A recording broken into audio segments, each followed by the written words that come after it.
rapture has become a popular topic among many Christians today. Books and movies like to portray what will happen in the end times when suddenly all the Christians get zapped up to heaven to be with Jesus. The rest of the world has to muddle through a terrible tribulation before Jesus finally returns for the final judgment. Is this in the Bible? Well, most biblical scholars don't think so. The rapture part is not the problem. The idea of Christians getting caught up in the air to be with Jesus. The Bible talks about that pretty clearly.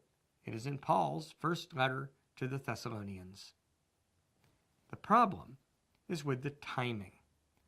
Most scholars think that Paul says this will happen when Jesus returns, not 7 years or 3.5 years before he returns. Paul says that when Jesus comes back, believers will be caught up in the air to meet him. But then apparently it is all over for planet Earth. The rest of the world is not left to wander about wondering what happened to all the Christians. At least, this is what most scholars think Paul says. The other idea, a rapture before Jesus returns, is relatively new. It seems to have started in the 19th century because the Bible does speak about a tribulation on earth, and Christians wanted to believe that they would be spared that. Maybe Jesus would just take them up to heaven before things got really bad. Now, to be sure, rapture supporters do think they can find passages to back this up in Revelation and other parts of the Bible.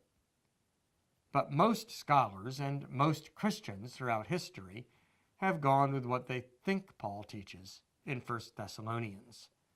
The trumpet will sound, the dead will rise, the Lord will return, and then believers will be caught up in the air to be forever with their Lord. Who is right? I guess we'll just have to wait and see.